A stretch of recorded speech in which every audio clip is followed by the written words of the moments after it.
Peace and welcome to the culture right here on the Black Star Network. I'm your host, Faraji Muhammad. Thank you so much for tuning in and being a part of the conversation. Folks, we got a great show for you tonight as we're going to be talking about a number of good topics. The first one, of course, being some of the big takeaways from the January 6th hearing, the last hearing. And this last one was a doozy as they have officially subpoenaed former President Donald Trump for his involvement in the January 6th attack. So we'll have that conversation.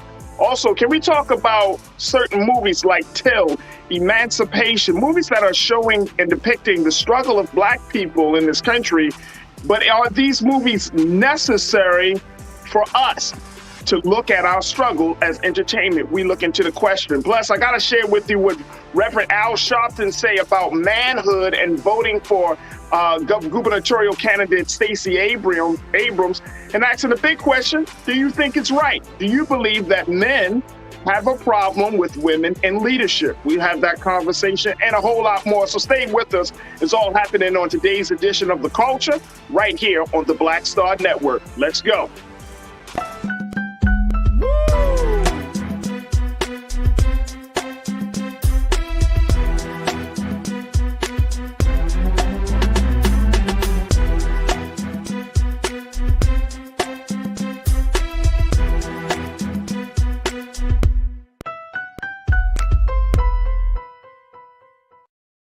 Folks, thank you so much for tuning in to The Culture here on the Black Star Network. I'm your host, Faraji Muhammad. Thank you so much for tuning in, and happy Friday. Man, oh man, we got a lot to get to, so let's jump right into it as we talk about the latest that has happened with the January 6th committee that had their committee hearing yesterday without any witness testimonies, just putting a bow on the bigger case. Yes, we've seen what happened behind the scenes of what led up to the attack on the Capitol.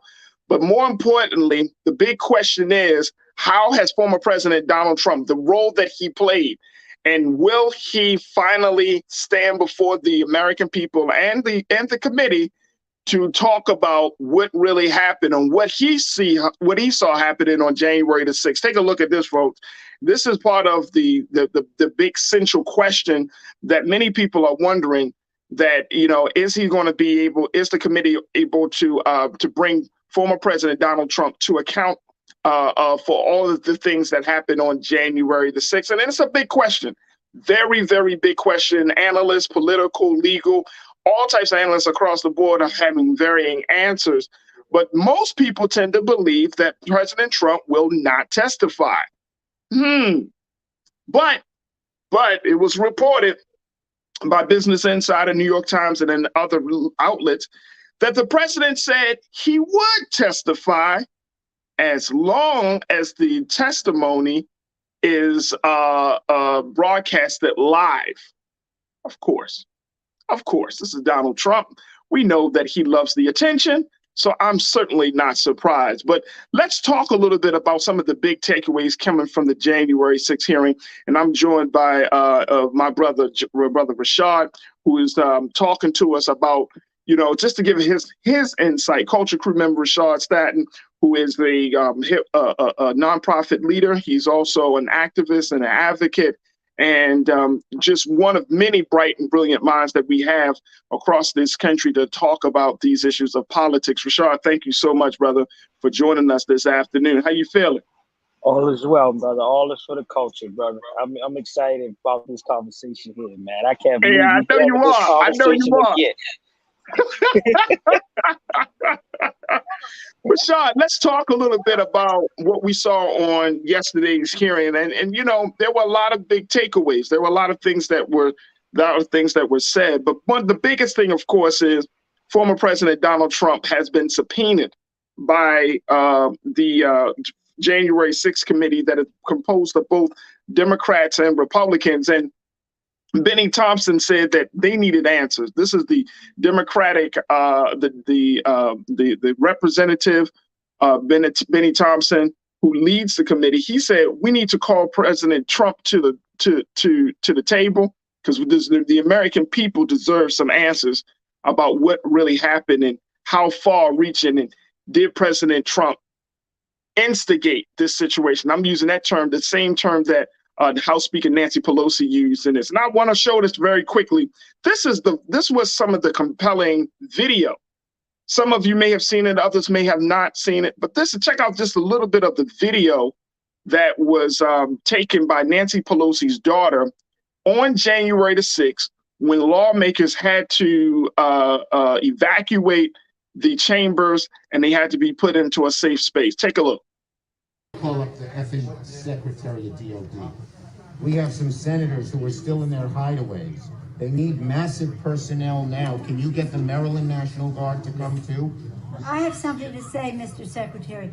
I'm going to call the mayor of Washington, D.C. right now and see what other outreach she has to other police departments, as Leader Hoyer has mentioned. Get him up! Officer down! Get him up! Get him up! Hi, Governor. This is Nancy. Governor, I don't know if you have been approached about the Virginia National Guard. Mr. Hoyer was speaking to Governor Hogan, but I still think you probably need the okay of the federal government in order to come into another jurisdiction. Thank you. Oh my gosh, they're just breaking windows. They're doing all kinds. It's really that they said somebody was shot. It's just horrendous, and all at the instigation of the President of the United States. Okay, thank you, Governor. I appreciate what you're doing, and if you don't mind, I'd like to stay in touch. Thank you. Okay. Thank you. Bye-bye. Virginia Guard has been called in. You know, I'm just talking to Governor Northam, and what he said is they sent 200 of state police and a unit of the National Guard. They're breaking windows and going in, obviously ransacking our offices and all the rest of that. That's nothing. The concern we have about personal safety is it just transcends everything. But the fact is, on any given day, they're breaking the law in many different ways. And quite frankly, much of it at the instigation of the President of the United States. And now, if he could at least somebody. Yeah, why don't you get the President to tell them to leave the Capitol, Mr. Attorney General, in your law enforcement responsibility. A public statement, they should all leave. This cannot be just we're waiting for so-and-so. We need them there now. Hey, Rashad, I think Chuck Schumer hit the line of the year. Why don't you just do your job, Mr. Attorney General? When I saw that, I was done, bro. He's like, wait a minute, hold on. And why don't you just do your job, okay? And tell people, as a law enforcement official, and tell them, get the hell out of here. Like, let's prioritize public safety as the first thing. Like, why not do that, right? It was very disturbing to watch that entire video, right? You can see the disarray of emotions, uncertainties. You can see the gathering of minds, and being someone that worked on Capitol Hill numerous times, knowing how the chambers works, the different routes that our elected officials and the support staff take, and seeing them usually go into this space of camaraderie or times of conversational pieces, but now using those spaces as a safe haven. I can only imagine the influx of emotions, uncertainties that they were going through, and it's emotional to see this. But like, we're going to talk about for the culture, for Raji, I want to lift up this idea, right?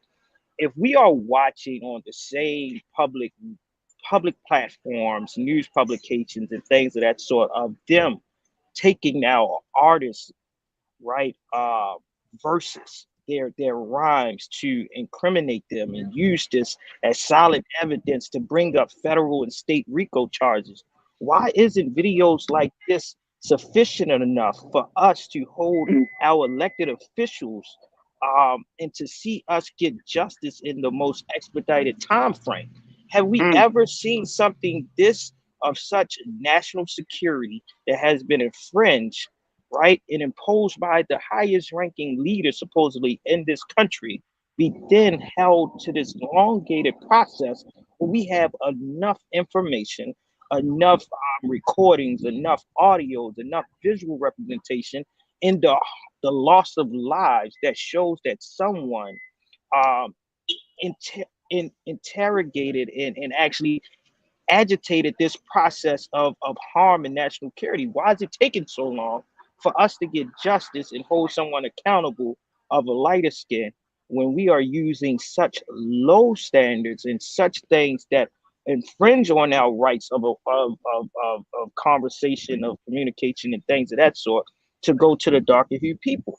If this was any other top rapper, if this was any other elected official, I mean, they even mentioned calling out the mayor and the governors of Maryland and things of that sort. Baltimore City elected officials and our mayors in the last few cycles don't get this much time frame to get their stories together, to be protected, to decide whether they want the level of freedom of expression to hold things on their own time once being subpoenaed. I'd never seen this before. It's like watching a TV show. It's like the House of Cards and things of that sort. Like, what is being laid out at the end of the table, right? It's Bro, mind-boggling. It's Game of Thrones, bro. It's like Game of Thrones or something. I don't know. I don't know. And I think you're right on point, Rashad. Like, at the end of the day, bro, like, we're seeing very compelling video. We're seeing all of this, and it's still, look, I thought one of the big things that I saw, and I know there were like many, you know, some of the news sites are talking about these takeaways, but you literally had Republican leaders watching Nancy Pelosi and Chuck Schumer take action. Now, again, this is a documentary that was filmed by her daughter. So maybe she didn't, you know, film the part of the Republican leader. Maybe she wanted to show her mother in a very heroic light, right? Which is fine. But I mean, they huddled around. They're trying to figure out, like, which you know, how she, because Pelosi's calling all the people, Schumer calling these people. They trying to organize and arrange stuff to happen. Mitch McConnell standing in the huddle. He looking like he waiting for instruction. He is just as afraid of losing his life, that more so than Pelosi and Schumer. But yet, that very point that you made, he comes out all dignified, tries to come out as being, you know, the moral authority. He speaks out against the president, but then at the same time, he doesn't totally impeach him. I mean, he impeaches him, but he doesn't get him removed from office. So, I mean, it's mind-blowing, the level of loyalty. Yeah. The level of loyalty that these lawmakers had, and I'm speaking on the other side, these GOP lawmakers had. When you just saw like the video, I mean, I think that I as many times as I've seen January 6th footage, it's still like shocking that this actually happened, bro. Yeah. This actually happened. Like, and really, it's like you knew that situation could have gone left. Like, could you, I mean, I know we keep saying, like, if it were Black Lives Matter or Black folks doing that, it would have been a different story. But it's just shocking that this was happening, man. It's still shocking to me. It's the moment in the video that you just showed where Speaker of the House Pelosi actually says, we know that this has been led, right, and initiated by the President of the United States. It's like, what, you are the third ranking highest official in the country that is openly admitting on camera that they are well and well informed and know by, not by happenstance, that he perpetuated these actions and caused these things to happen. It's like, what else do you know, right? And then it calls into play, like, what else do you know? Who else needs to be subpoenaed and give a testifying? But at a certain point, when we look at other places at this large of a magnitude, of this level of national security, we know that our government do not take this long to get processes and procedures in place. What else is not being discussed? What else is being known? And how does he have this level of autonomy to continue to play to the people's emotions and try to belittle the functioning of our government and hold him accountable as an elected official? I mean, I understand the clauses, but the clause afterwards, when is he now up for exception to actually be held accountable? Right. Let me share a couple of comments from my online culture crew. Folks are checking in. Janae, you checked in and said, Rashad, white supremacy doesn't have rules for imploding on itself. This is why it is so hard for them. Can't use Yeah, that's master's true. tools to dismantle master's house. I agree, Janae. I agree.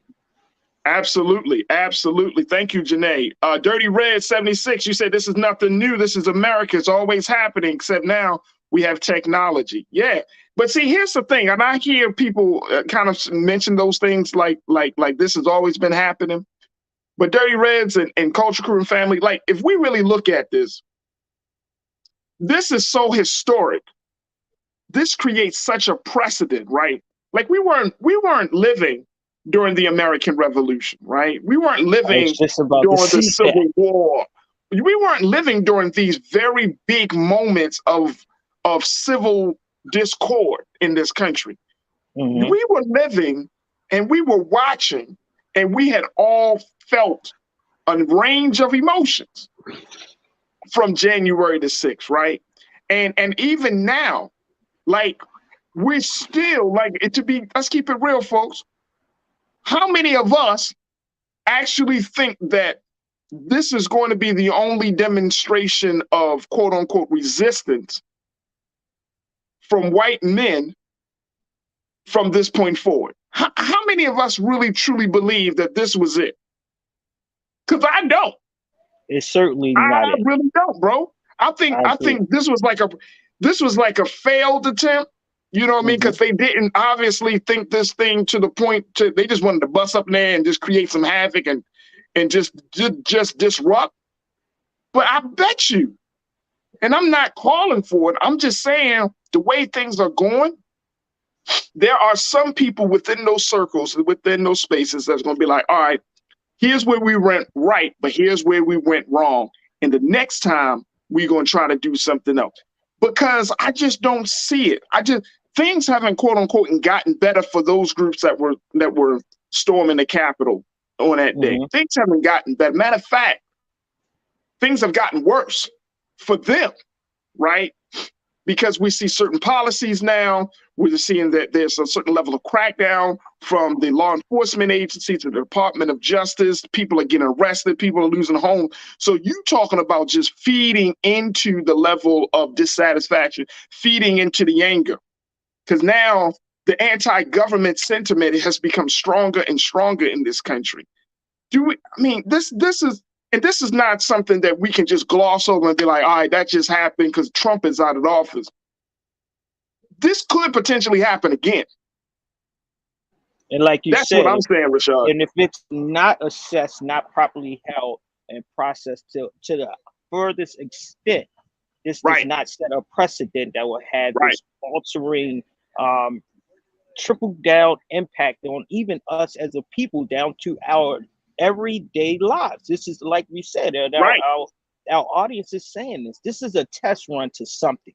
And if our government don't get it right, and if we don't put systems in places which is supposed to be checks and balances, and if we're not operating off of the functionality of how this government is, it leaves a very gap in this gray area that will be detrimental to us all. And I love the fact that you're calling out this. You know, me and you are both history lovers. It's the fact of recognizing history in the present moment. This is when we had our own civil wars. This is when we are experiencing espionage amongst our own citizens and amongst countrymen. That we must be at the furthest extent being critical thinkers to say, hey, if this gets pushed under the rug and we don't hold our people accountable, we're not self-aware, even if we don't have the influence of pen, but if we're not self-aware to pay attention to this, we're passing down this as a gateway of more things that can be detrimental to our country for further generations. I don't want my son to have to deal with this. I don't want I agree with you. I agree with you. Let me ask you this very quickly, Rashad. What's the likelihood you think former President Trump is going to actually testify? Because he's saying Hey, he will lighten it up. testify in front of a live national audience.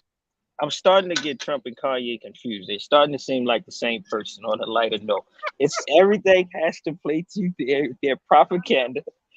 Everything has to be live. It's one of these ones that saying, "Hey, I will testify, but I'll go live." Um, hey, we already know this man doesn't have a filter, and we know that he knows more than what the public has been sharing. To the point that I don't think they will allow him to testify live. One is a slip up and something that needs to be of national security and confidentiality may be exposed, as well as he will turn it into his own show. And I think what they won't do is Trump has no problem calling other people out, Well, right? And here's the those thing other though. And let's, folks, they won't let that happen. People hey, look, lives, security. his advisors are telling him, and I agree with you. I agree with you. Trump doesn't slip up. He doesn't slip up. And He's now, well, gonna here's do it. why I say that. He's very intentional about putting somebody on blast. He's very intentional about saying something about somebody. He's very intentional, right? So let me just say this, though. His advisors have been telling him, Mr. President, don't do it because you're under oath. Mhm. You get up on that stand and you lie, you will perjure yourself. You are Mhm. under oath. And guess what he can't do? Tell the truth. But see, his ego gonna have to be, if this man decides to come before the committee that has been orchestrating an onslaught of like a campaign on him, and he decides to come before the committee thinking that he can change the American people, boy, please. You talking about movies? This joint would be the biggest blockbuster of the decade. Oh man, it's like This committee Betty, been talking about this dude for months. he's gonna let it ring. He's gonna let it ring, and you're gonna have. It was like I remember this social media when they asked the older women from down south to come and testify. She said, "You don't want me to say anything, Judge, because I know about the prosecutor and I know about your life." I don't think they want him. Like you said, he's gonna reveal something, um, and he's gonna call to himself. And the fact that he's under oath is now gonna hold it to a level of either he tells it all and he puts it all on the table, or he's going to have the likelihood of perjury. I think this needs to be the most watched thing if it does happen, because we'll get a sense of who else had their hands in this play. I think it's Absolutely. quite interesting. I think he will. I think he will. I think he wants to, but I don't think it'll allow it to happen. And that's the point. I think he wants to as well. He reminds me of the character from A Few Good Men. Y'all remember the old school movie with Jack Nicholson, Tom Cruise, and Kevin Bacon? Y'all remember that? Yeah. And if he hit the real line, and they were like, you can't bring Jack Nicholson to the stand. And he said, John Cruise, like, why not? He said, if you bring him to the stand, you're going to have to get him into a place where he needs to see. And it's like one of those moments. Like you bring him to the stand, he's going to go down the line, and then at a certain point, you got to take him to break him, and then you can't handle the truth. I did it, like, cause he got it, because his ego won't allow him to not feel like he doesn't have power. So he's going to be like, you're damn right I did it. You're damn right I instigated. You damn right. Because they my that's fault. when it all self-destructs. Yep. Self-destruction. Self-destruction. All right, let's go take a couple of comments before we take a break here. Taylor, you said many of these crazies weren't living when Black people could not participate in the democratic system, but yearn for it with a passion. Taylor, I agree with you, but you're looking at this too logically. This is not logical. This was not logical in the sense of how you may be looking at it, how me and Rashad may be looking at it. You know that. But this is not logical. Like when you talk to some of these people, and I'm not saying all of them, because I think some of them are still drinking the Kool-Aid, but when you talk to some of these folks, you would have thought that it was like they were under a trance on January the 6th. When I heard the testimony a few months back, remember they had one of the guys from a few rioters testify, talking about how they lost their home and their jobs and all of this stuff. They got arrested and crying crocodile tears. And I believe Trump, but that's exactly what you would have thought they were in an alternate reality, a different universe, because now they finally woke up to the lies. Okay, whatever. But I hear you, Taylor. Sandy, you checked in. You say he sees things from a political angle. He doesn't realize this stuff is way more than just politics. Say the wrong thing, he is going to see a prison cell. Say the wrong thing, he's not just the prison thing. And look, I don't know about any one of you, and Rashad, I don't know how you feel about this. I'm not even thinking about prison for Donald Trump at this point. I'm not even thinking about prison, because if the dude hasn't been brought to any real charges at this point, like, I think prison would be a reprieve for this guy. You gotta like embarrass him. Mm-hmm. I'll never forget at the White House Correspondents' Dinner that Barack Obama was at, and Trump was sitting in the audience. Y'all remember this? Y'all ever seen the clip?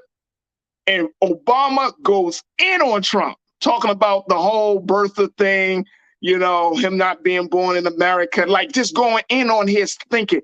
And Trump is sitting there, and you can see he is fuming. He is just sitting there like, yup, I got you. Yup, I got you. And I think that was like back in 2011 or something, or 2012 or something like that. But embarrassment. You're not thinking about prison. The greatest thing is this dude operates from a place where if you got to embarrass him, you got to embarrass him. And it brings to that place of like, all right, when do we see whiteness confronts itself, right? Because he's been promoted as with the ideal of you know, build yourself up by the bootstrap, this American dream, second generation leader that becomes this political force. And now he's calling into question our whole governmental structure. So will we see these two systems of whiteness battle each other on a national televised airway?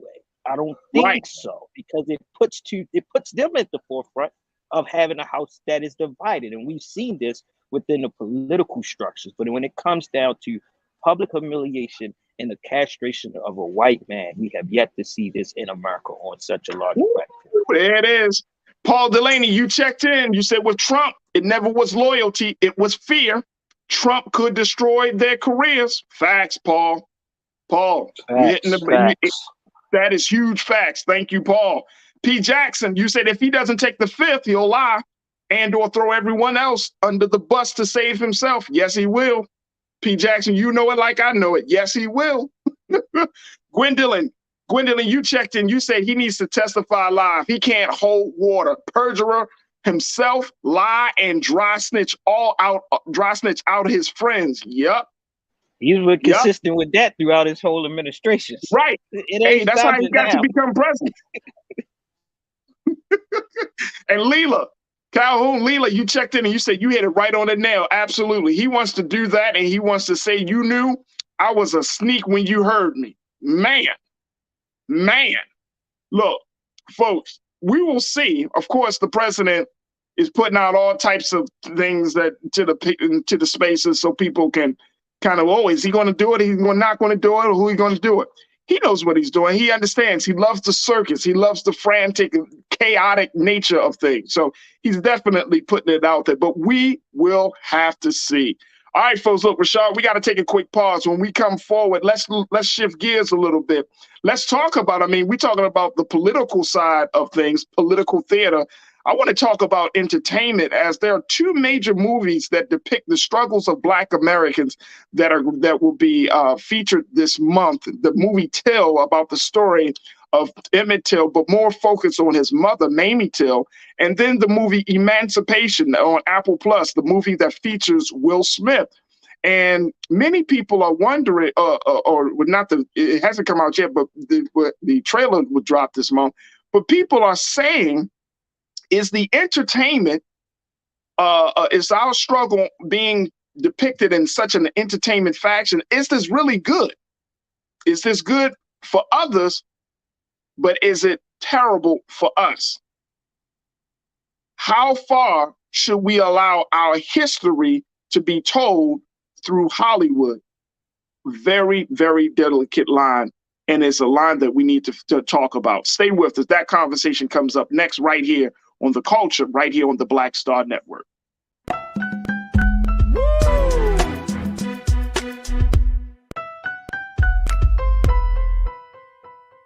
hatred on the streets. A horrific scene, a white nationalist rally that descended into deadly violence. White people are losing their damn minds. An angry pro-Trump mob storms the U.S. Capitol. We've seen We're about to see the rise of what I call white minority resistance. We have seen white folks in this country who simply cannot tolerate black folks voting. I think what we're seeing is the inevitable result of violent denial. This is part of American history. Every time that people of color have made progress, whether real or symbolic, there has been what Carol Anderson at Emory University calls white rage as a backlash. This is the rise of the Proud Boys and the Boogaloo Boys. America, there's going to be more of this. Here's all the Proud Boys, guys. This country is getting increasingly racist in its behaviors and its attitudes because of the fear of white people. The fear that they're taking our jobs, they're taking our resources, they're taking our women. This is white fear.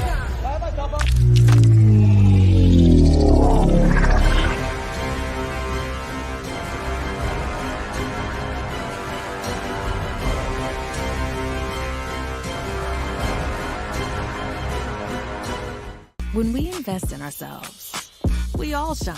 Together, we are black beyond measure. When you talk about blackness and what happens in black culture, we're about covering these things that matter to us, speaking to our issues and concerns. This is a genuine people-powered movement. There's a lot of stuff that we're not getting. You get it, and you spread the word. We wish to plead our own cause.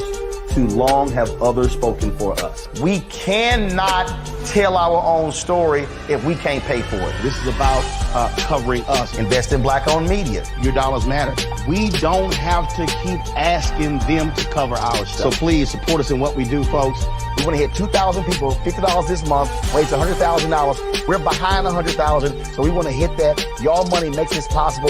Check some money orders. Go to P.O. Box 57196, Washington, D.C. 20037-0196. The Cash App is $RM Unfiltered. PayPal is R Martin Unfiltered. Venmo is RM Unfiltered. Zelle is Roland at RolandSMartin.com.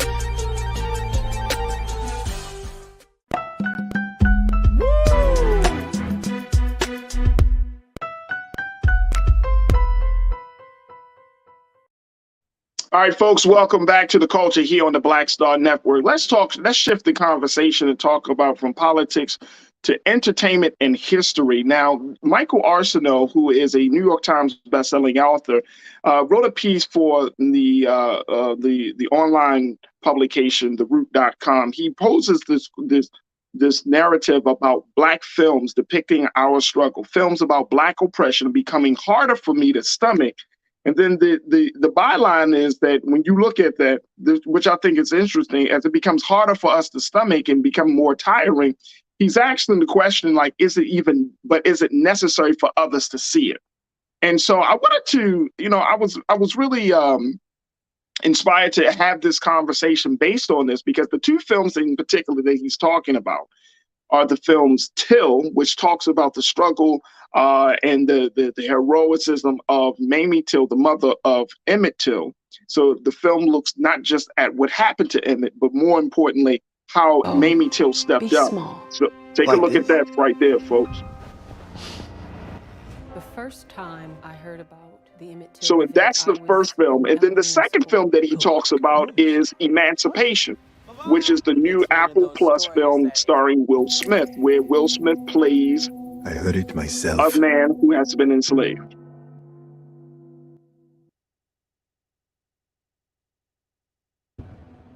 Slaves and in free. both films, once again, we as Black Americans, we have looked at this situation, and our story is being told, of course, through the lens of Hollywood. And especially with Emancipation, you have a multi-million-dollar superstar in Will Smith playing an enslaved Black man. He plays the real life person of Peter, who was a slave separated by his family. And Peter is the one who has the infamous photo. And at some point, Keenan, we got to find this photo of the whelped back. He was the one whose back was to the camera, had whelps on his back because of all the whippings that he had to endure while he was enslaved. So Michael Arceneaux put this idea out there about the necessity of seeing our story being depicted time and time and again, and how he's tired but still feel obligated to go see these films, to still feel obligated to take a look at our history through this lens. But one part of this piece that I wanted to highlight, and then we're going to bring Rashad in, and I want to hear what you folks have to say about this. He said this, take a look. He said, writers like Keisha and Blaine, and this is Michael Arceneaux, he said, writers like Keisha and Blaine argued at the time of the Tills trailer release, quote, this is from the writer Keisha, she said, for as long as racism and white supremacist violence operate as powerful forces in the U.S., and they obviously do, we will need films such as Tills so we don't lose sight of where we have been, where we are, and where we need to go. Blaine is correct, and this is Michael talking, saying Blaine is correct while movies like Till are not only worthy of being made, but vital with respect to, in essence, keeping America honest. I plan to see Till, albeit largely out of obligation. But ultimately, I hope each film's success will not totally lay at the feet of Black people. After all, many of us already know where we have been, where we are, and where we need to go. And now more than ever, that can feel exhausting. That is not to disparage those films and those behind them. It's simply to say many of us are simply tired and want escapism like anyone else. Both Till and Emancipation look like important movies, so I disagree with the critique that films like these perpetuate Black trauma and should be avoided. Even so, it is hard to argue with Black folks who say they are tired of watching us be brutalized as entertainment again and again when we have to contend with that reality every day of our lives. So folks, what say you? Is entertainment about our struggle necessary for others, even though it may be tiring for us? Let's bring Rashad back into the conversation. And folks, I encourage you to join us in the conversation as well, and post your thoughts on YouTube, Facebook, and all of our streaming platforms. Rashad, what you take of this, bro?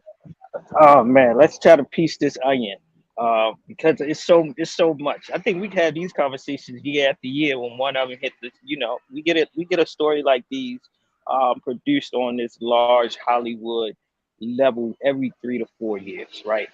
And I think it brings back this conversation. But this article makes a few great points, and I wanted to lift up my response from the article.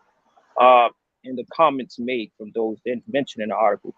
I think we may not, and I think they made a great point. We may be tired and fatigued at experiencing it, observing it because of the over accessibility and exposure of our trauma, our castrations, our murders, the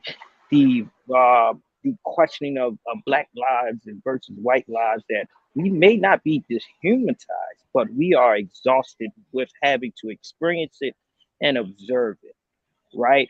But I bring us back to where we are today, and we're starting to see an influx of the other narratives and the other stories of how it portrays us, that I think we need to have this delicate balance, right? After having a great film like The Woman King, and months later we get the Emmett Till story, it gives us this balance of where we were, where we are, and where we are going, that this generation can see this large spectrum of the Black diaspora experiencing specifically to this country. I myself am tired of seeing other slave reenacted movies, but I enjoy it when those stories talk on the historical relevance, and it's a real person, and it talks about someone that has transcended even the most oppressive states, but still found a way to be honorable, to be dignified, or fight some level of oppression to get some sense of liberation and freedom. I think those are important. But I also think this is calls into play the timeliness of stories like the Emmett Till case, because we just seen, the urge of making sure that the woman that falsely accused him is now held accountable 60 plus years after the fact. So the fact that we can watch something on screen while still living through it in the present moment talks about the fight and this need for continuation of us to be mobile, to be aware, and to be self-conscious of where we need to go as a community. Now, I purposely believe yes, Hollywood will continue to purposely fund slave movies so that we can always be perceived by others as less than. And my last point is, even in my work today, now meeting a larger diversity of people, I tell them I'm tired of sharing my Black experience. Tell me about you. Tell me about you. You studied me so much that you may know me more than I know myself, but I know nothing about you besides your name. So I don't share my Blackness no more. I use it as my valuable gem. You won't know my story. What's your story? Because once they start sharing it, I'll be like, oh, that sounds like my story. To us. Yeah. So what do you think about yours? How would you want to lift yourself up? That's just mine, right? This one topic brings up so many different outlooks. The level of dehumanization, purposeful budgeting to continuously put this story of us, but it's also timely and needed because this generation is so in flux with things that 14 and 13-year-olds are still going missing, are still being murdered, are still being chased out, and we are still not seeing white perpetrators being held accountable. And you know what? And I think this is like a double-edged sword, right? Like you want people to know the history, but then at the same time for us, like for example, let me just put it out this way. Okay, so here in LA, if you go into like Inglewood in South LA, where predominantly Black folks are, right, in Los Angeles, like in Inglewood, they got this big, huge billboard with the Till trailer running 24 hours a day, right? Huge billboard right over, right, and I forgot the street name, but it's a huge billboard and it's running Till. You driving down the street, and this is right now, like you drive down the street, they got Till posters all plastered in the Black community. Now, if you go to West Hollywood, I see a couple of Till billboards, but it's not nearly as much as what we see in predominantly Black areas. So I think there is something to this idea about us. It's like the marketing strategies for a lot of these movies is for us, which is counterintuitive because the movie is about us. So it means like most of us should know the story. Like I'm talking about Till in particular. Emmett Till his story is one of the most important turning points of the civil rights movement. Every Black adult, I don't care how super conscious or conscious you are, you should know the story of Emmett Till. Every child that can learn and understand, Black child, should know the story of Emmett Till. From 7 to 8 years old, or even 7, they should know the story. So I think it's interesting that the way these movies are coming out, the audience that you try to bring in, I feel like basically it's the wrong audience. We know the story. Michael said it in his, we know the story. But I feel like they know the story as well. Yeah, but see, if the movie, and look, and I'm not gonna crap on the story I'm not gonna crap on the movie because the family of Emmett Till, Mamie Till, and the family, they have blessed this movie to happen. So folks, trust and believe. I'm not throwing shade on this movie. I think we need to go and support it because it's telling the story. But I'm talking about if these movies, the intent of these movies should be to hold America accountable or force America to confront some of its ugly demons, then the marketing of these films need to go into those spaces. Now, I don't know if the family might, if a movie company came to my family saying, hey, look, we want to do a movie about a member of your family. We want to tell your story and you all in. I don't know if the conversation is, well, who are y'all marketing to? Which areas of the neighborhood are you going into with these posters? You know what I'm saying? Like, I don't know if they're having those conversations. So that's the other part about this. But to go back to what you said and what Michael said, the point of it is tiring. And, I don't mind having, and, I know that there's this kind of like this very like crossroads that we want to be seen, our stories to be heard. We want to tell our stories. We want to be seen. We want to, people to know it. But slave and Black struggle, movies about our past, movies about our struggle, as much as people might like to believe it's not a moneymaker, it is a moneymaker. And I'm gonna be honest with you, bro. I don't know how I feel about that. I don't. It's kind of weird. You know what I'm saying? Like if somebody were to do a movie on Freddie Gray, not a documentary, and you and I were present in Baltimore when Freddie Gray kicked off and all. If somebody wanted to do a movie about Freddie Gray, I don't know how I would feel.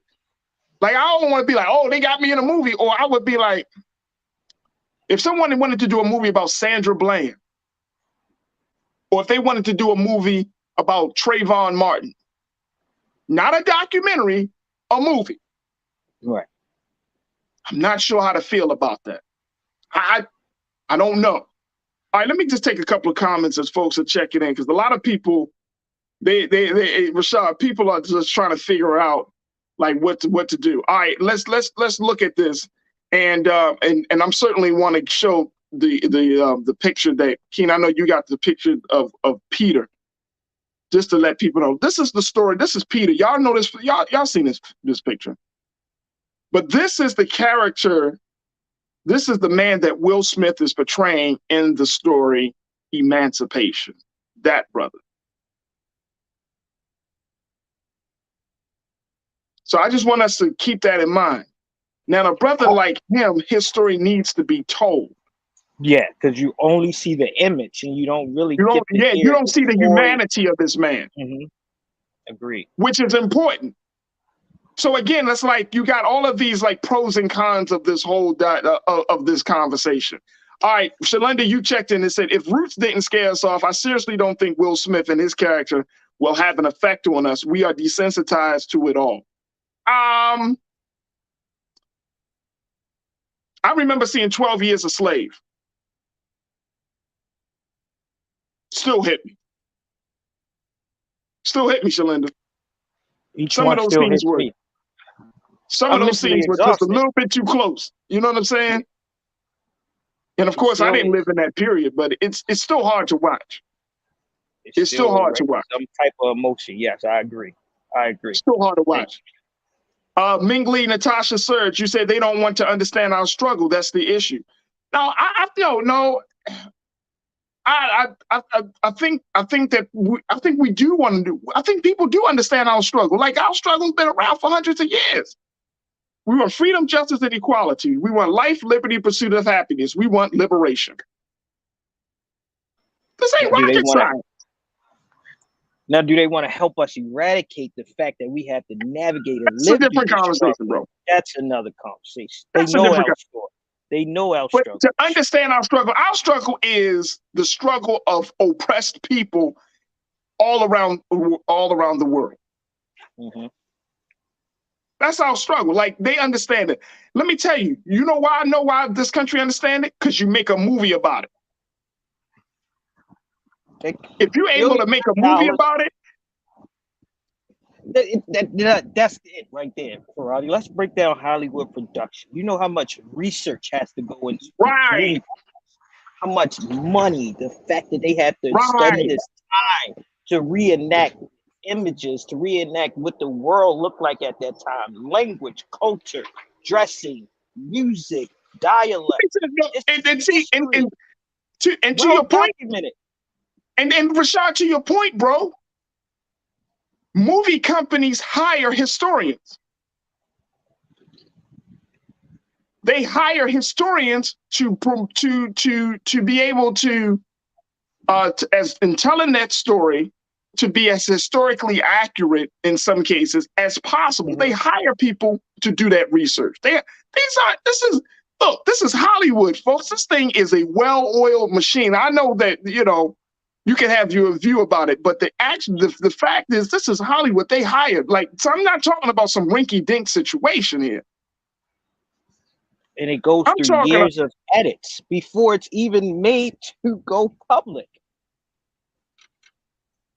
Like Will Smith is, and I mean, going back to Emancipation, Will Smith would not put his stamp of approval on a historical, on a film about his people's history, because he's not a dumb man.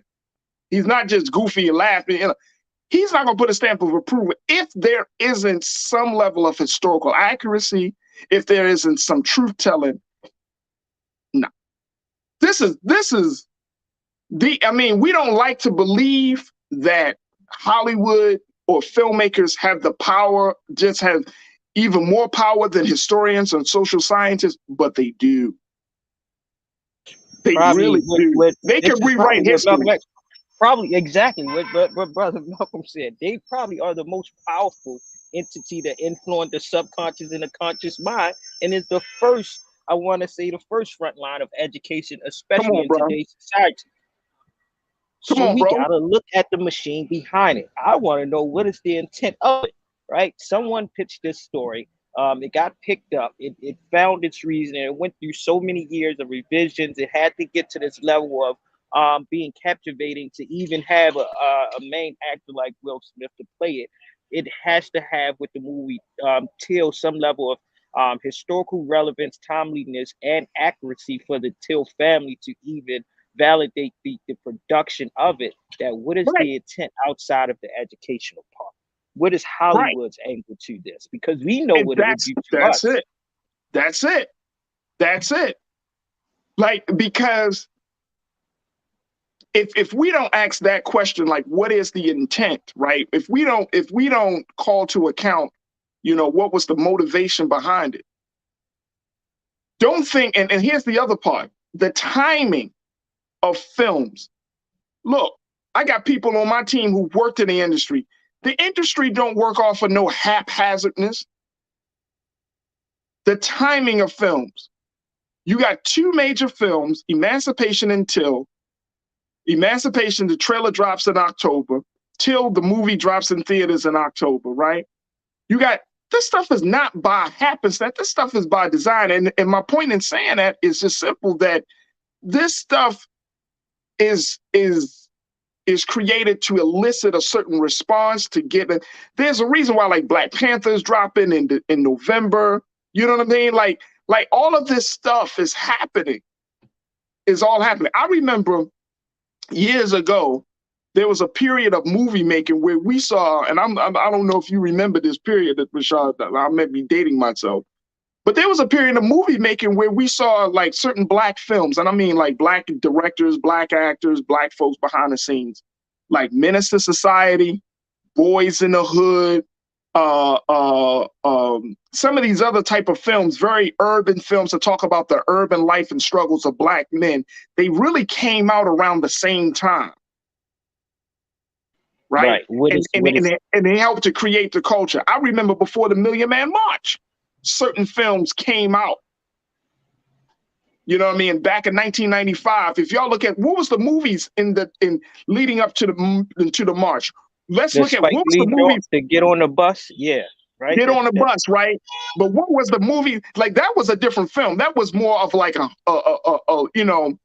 show of, like, a homage film to the march. Mm-hmm. But I'm talking about those Hollywood films. How were Black men depicted prior to the Million Man March? If you go back to the 1963 March of Washington, what was the biggest Black films or who was the biggest Black star at the time? I think it may have been Sidney Poitier, if I'm not mistaken.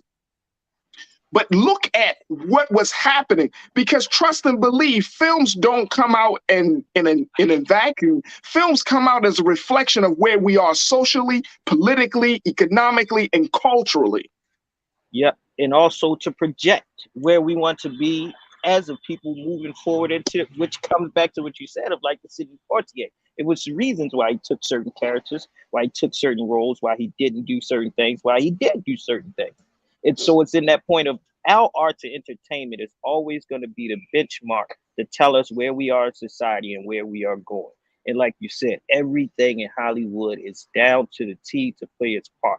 These movies have to be slated to get awards, to get accolades, to get great reviews, just like our music comes out in good quarters. We have to be mindful to say, okay, this is quarter one. We can expect this type of movie. All right, we're going into the holiday season. We need something that's going to galvanize and build our momentum and our spirit and make us feel good as a people. So we can expect this type of movie. But I think it all plays a part too. Is it too much? Is it timely?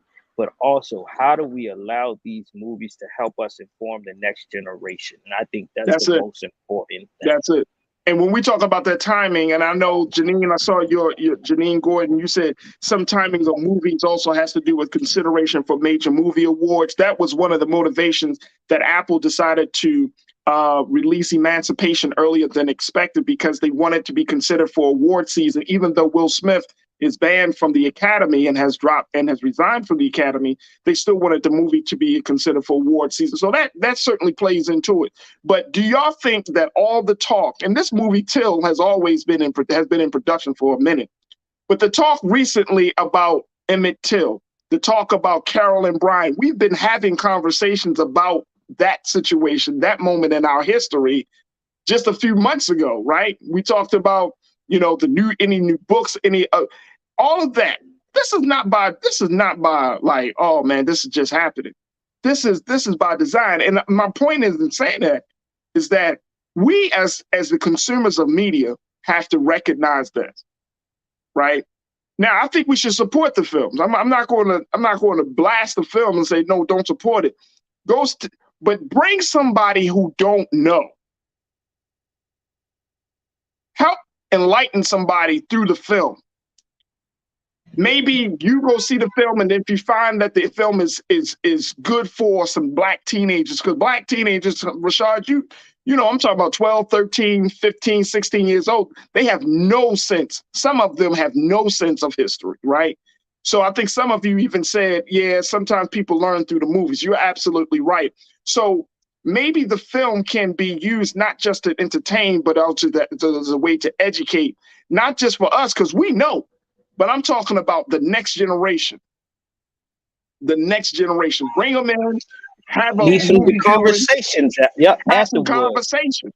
You know what I'm saying? Get out of space, show it in your church, show it in your recreation center, and have some conversation. People were doing this for Black Panther. I remember people were having movie showings for Black Panther, and that's a superhero film. So if we could do that for a superhero film, imagine what we can do with a film that's been blessed by a family that have made an historical impact on our struggle. And you said it, like, tie in the history together. What's the idea of the connectivity between a Till and Tamar Rice and Trayvon Martin, right? This is the perfect access point of exposure for our young people to see, to bring a middle school young person and say, hey, that could have been you 60 or 40 years ago. It's not to inflict trauma, but to bring the reality of the present moment that they're in by expressing blackness because they are in a black body. And that brings a place, man. If we can propel and create great revenue of a fictional character, of a superhero, and we can honor the legacy of a real person and a family that is still fighting for the struggle of justice in today's world, that speaks to it. Because if anything, Emmett Till would have been somebody's grandfather at this age. He would. He definitely would. And I'm going to go final point. Dr. Carr, our brother, Dr. Carr from Howard University, put it out there. When he saw Woman King, he made a tweet saying that films are not documentaries. And I think that is the big part of this, that as much as we can enjoy a film, you still need to make sure that the truth is not being distorted. And I think that's the important part. I think, let me see which Culture Crew member talked about this, that we still have to make sure that the element of truth stays intact, even during these films, because some of the facts or some of the things depicted in the film may not be consistent with what actually happened in history. So, there's a time and a place for all of this. But folks, I can understand the sentiment that many of us may be tired, but unless we change some things on our cultural side, I still think that there are going to still be some more films about our struggle and about our history that's going to be made because it's profitable and people don't always know.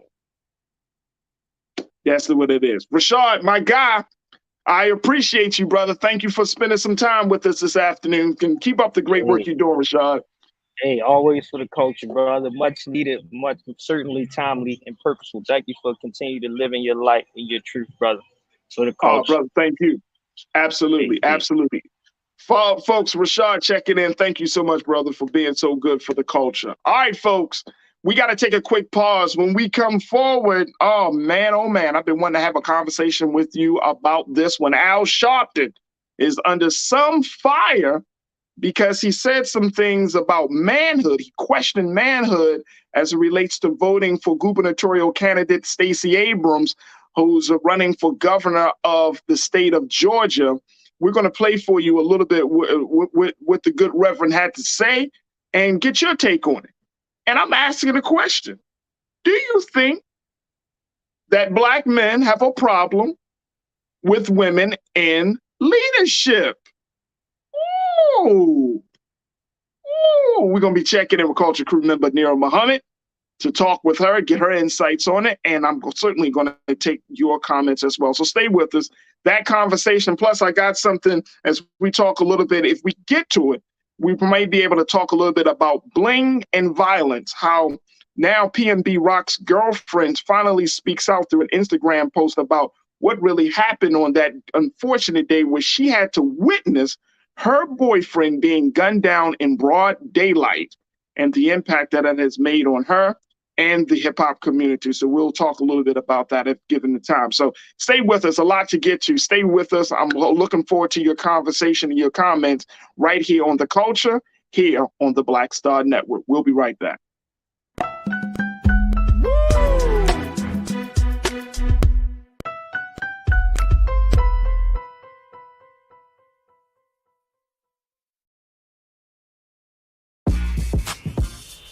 When we invest in ourselves, our glow, our vision, our vibe, we all shine. Together, we are Black beyond measure. Pull up a chair, take your seat. The Black Tape with me, Dr. Greg Carr, here on the Black Star Network. Every week, we'll take a deeper dive into the world we're living in. Join the conversation only on the Black Star Network. I'm Deborah Owens, America's Wealth Coach, and my new show, Get Wealthy, focuses on the things that your financial advisor and bank isn't telling you, but you absolutely need to know. So watch Get Wealthy on the Black Star Network.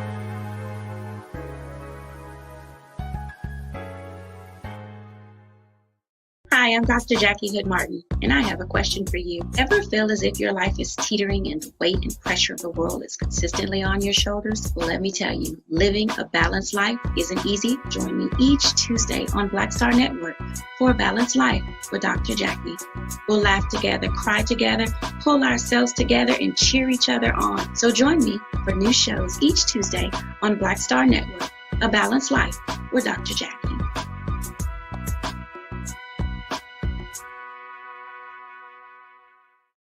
When we invest in ourselves, we all shine. Together, we are Black beyond measure.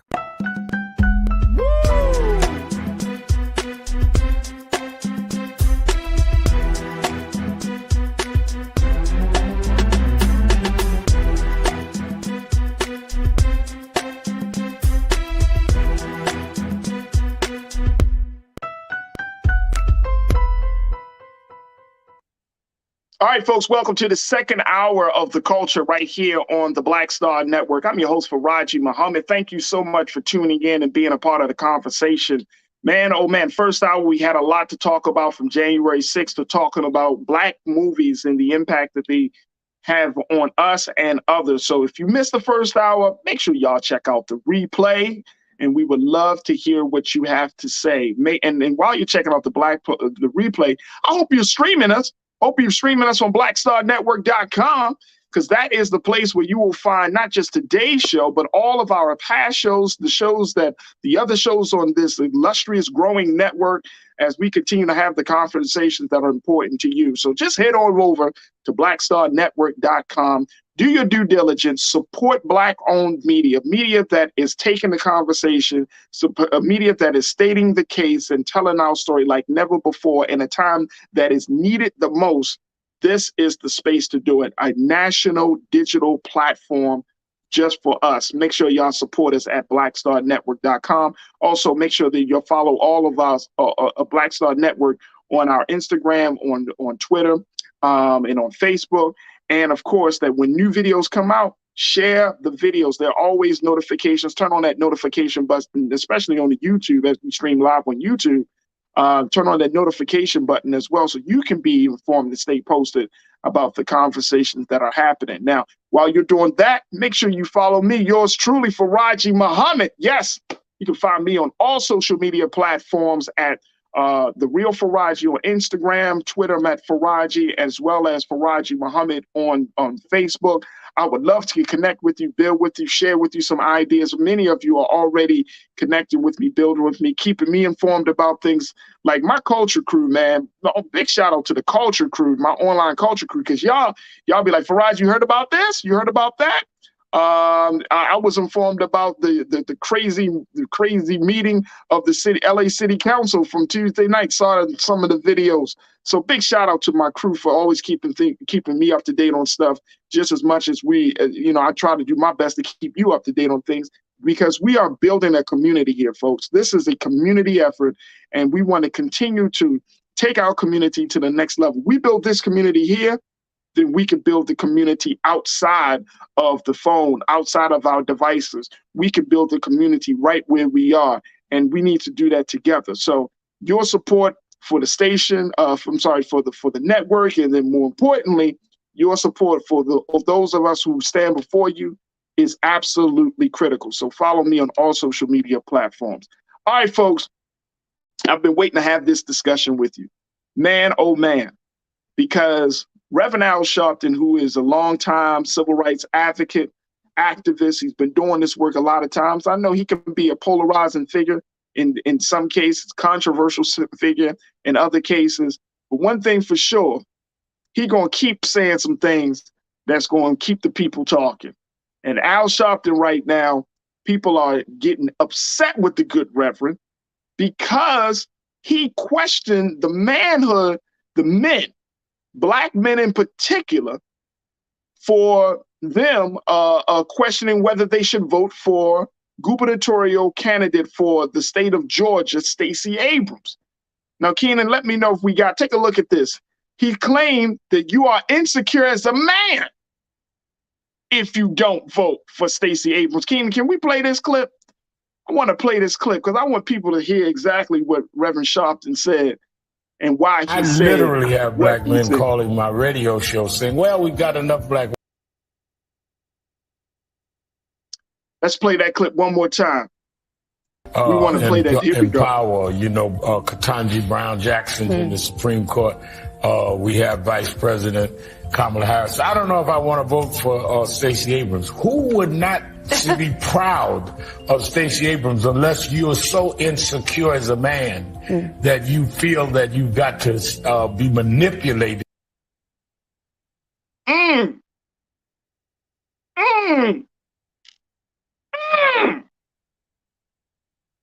You mean men, y'all got a problem voting for a woman in power to take over?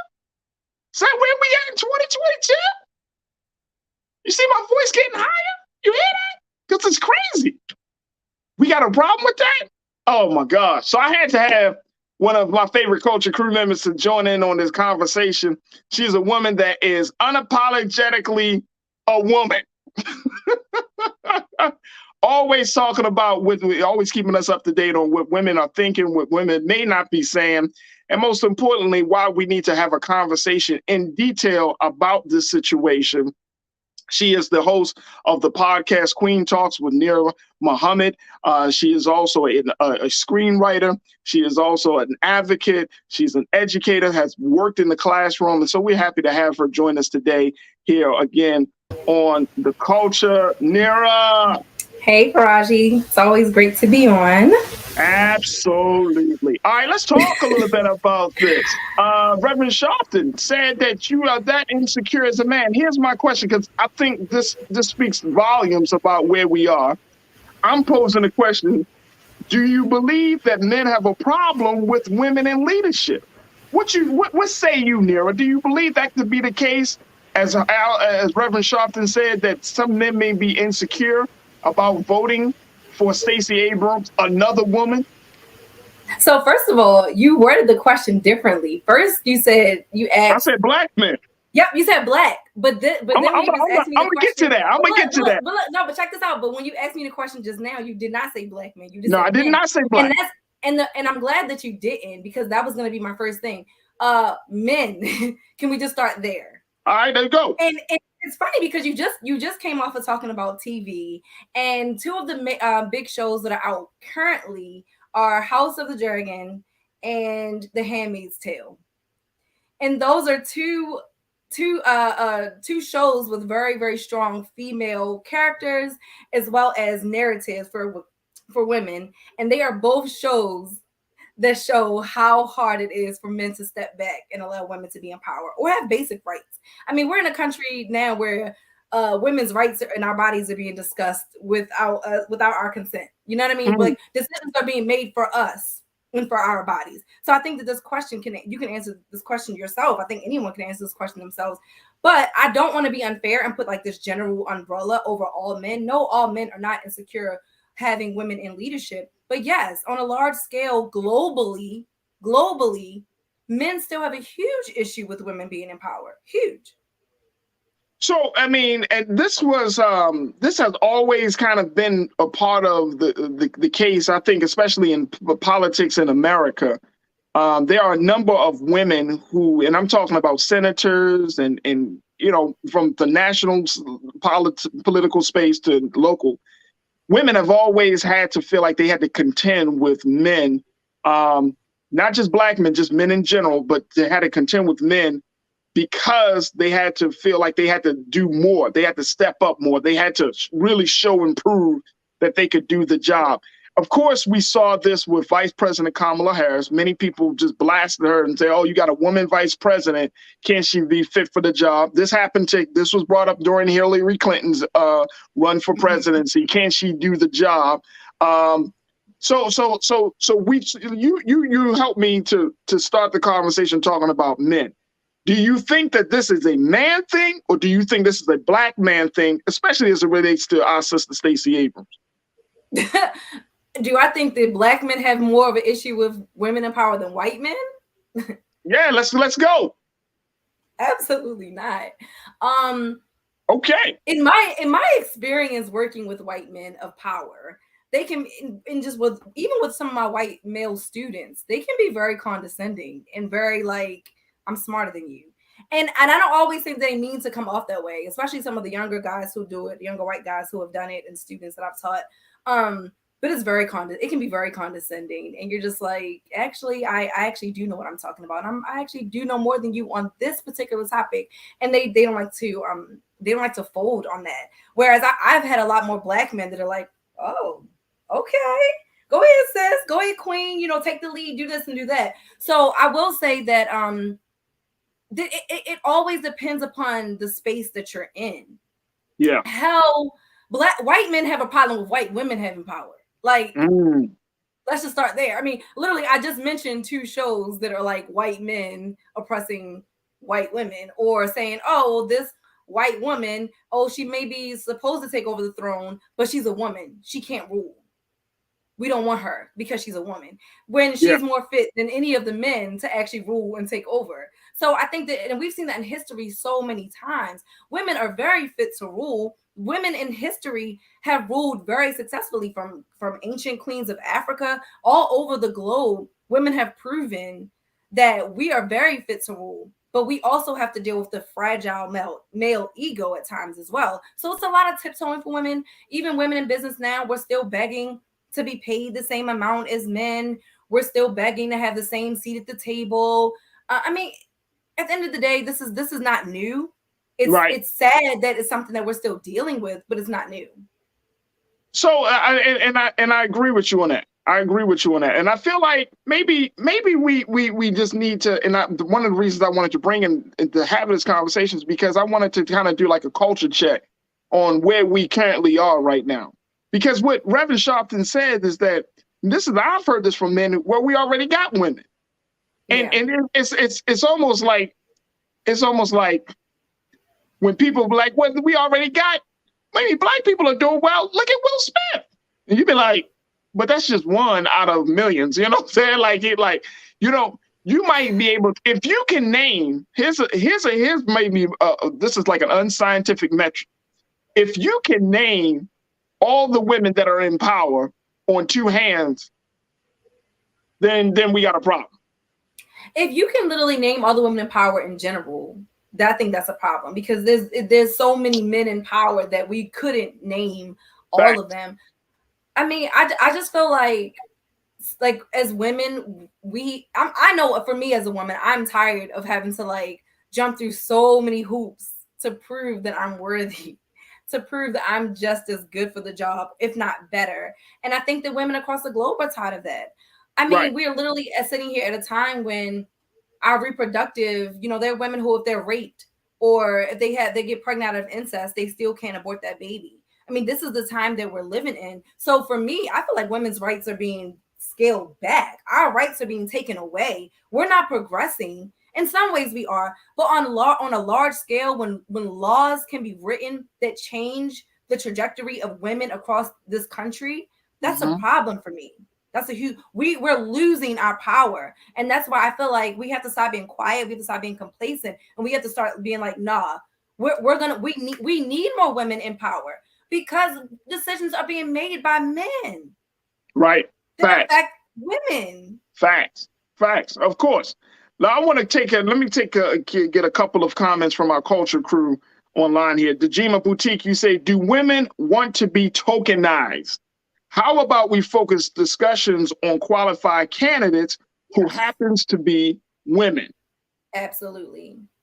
But I'm also in the space of, why do we keep pitting black men and black women against one another? Why are we saying, oh, there's already enough black women? All right, so black men, step the fuck up. You know what I mean? Like, you're tired of seeing black women in power. All right, so let's black men step. Come on, we cannot act like black women do not give black men the space, the time, the love, the care, and the nurturing to step up. We want black men to step up. But if you're not, we will certainly do it, because we've been doing it and we're going to continue to do it. And black women are excelling. Women are excelling. Women are wanting more. Women are using their voices. Women are using their talents, and women are getting shit done. If you are, as a man, or have a problem with that, I agree with Al Sharpton. That is your own insecurity. That is your own ego. You got to go deal with that. Take that out with your therapist, bro, not me. All right, Janine, I hear you on. I see you in the chat. You getting people riled up through your messages, Janine. Janine L., my sister, you said black women in power can be condescending as well. It's complicated. And Janine, you went on to say that, let me just share this because I want to make sure I'm getting all this. You said you can ask 20 people that had a black woman supervisor, and I bet you 95% of them will say she didn't handle her power well and was nasty. Now, this is from a black woman. I can 100% agree. I just talked about this on a podcast that I was on, actually. Personally, I have had more bad experiences with black women supervisors. Is that me sitting up here saying black women shouldn't get empowered? No, that's not me saying that. But right. I can attest to that. But again, there's so many social issues that we have that are in play. There are so many social prejudices that are in play when I look back on those particular situations, my personal situations, and I'm sure other women can speak to the same thing. Those are things I don't even want to get into right now, because I don't think that they're relevant to what we're talking about in this space. But this is not about personalities right now.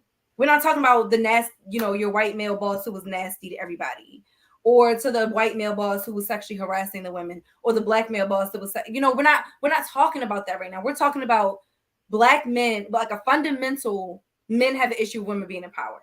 That's the fundamental basis we're talking about right now. We're not talking about personalities. That's a whole other topic. No, that's a whole exactly. But I totally agree with Janine. I personally have had really bad experiences with black women supervisors, but this is not the same thing. No, it's not the same thing. But I think to your point, it is something like what we're looking at is what I think a lot of people tend to believe, which is this false narrative that women, quote unquote, are overly emotional. Therefore, they can't, y'all can't lead in a logical, from a logical space. But let me share that this is what DeAndre checked. Let me tell you something. Oh, dudes, we over emotional. No, let's keep it real. Let me tell you, let's keep it real. Absolutely. The ego is fragile. Oh my God. Hey, look, let me tell you something. Oh my God. Look, and this is not even to be made funny. Y'all know, if you tuned into the show yesterday, I talked about the story of Asia Womack, the 21-year-old basketball player that was shot and killed by a 31-year-old black man because she beat him and was teasing. She beat him in a basketball game and she talked trash about it. And he got so upset, he literally went to the car and got a gun, came back and shot it right there on the court. That's and you talking about women are emotional. Please. I mean, think about all the crime that are committed between men against, even I have relatives. I mean, I have a cousin who had a similar, he got into a physical altercation with another young black man, got upset because he didn't win the fight, went home, got a gun, came back, killed my cousin. These are stories that we hear so often. Those are decisions that are made based on emotion. There is zero logic. And if you talk to a lot of the brothers that are sitting behind bars right now, or that are even out, that are going around now sharing their story to help other young brothers not fall into the same pitfalls that they fell into, they will tell you, man, this was all about my ego. This was all, I didn't like the way he looked at me. I didn't like the way he talked to me. You don't like the way someone talked to you, so you decided, like, you know what? You deserve to die. Like, that's how upset you got. That you couldn't just let that shit roll right off. You couldn't be like, I don't even care. This person is irrelevant to me. Whatever. You got that upset that you decided to take that person's life into your own hands. But women are too emotional. Not saying women don't commit murders, because we know women do. Right. No, I get your point, though. I get your point. DeAndre C, DeAndre, you said for Raji, a lot of men who oppose female leadership question their mental and emotional capacity to not only lead, but to handle various complex issues. I've heard this from several men in person. Some men think a woman's judgment will be clouded due to emotional imbalance, rather than focus on their qualities and qualifications, often which is higher than the men. Where do men get this false narrative that women have emotional imbalance? What the women mature faster than men? Like, our brains develop faster than men. It's like, what are y'all even talking about? That is not even based on science. Like, and I think DeAndre is bringing up the point that is, I mean, this is a narrative that has been kind of conditioned in us, right? Since we were children, that men always lead, women would serve. That men would take the front, women would take the back. I mean, this has been driven into us. There's two things I kind of blame for this narrative. Okay. Religion and the patriarchy. Because people use religion as the basis for why women are supposed to take the back. Yeah. People always go back to that. In the Bible, this, or in the Holy Quran, they go back to in the Torah, this, the women is supposed to be this. The woman's supposed to take care of the home. The woman's supposed to be this. And these gender roles have been assigned and indoctrinated to us through religion. Well, see, one of and Shimmy Z, you said, Faraji, you are patronizing her too much. Tell her the facts. What's the facts? What do you mean? I'm telling her the facts of what? Because I haven't heard a lie. Where's the lie? Where's the lie, folks?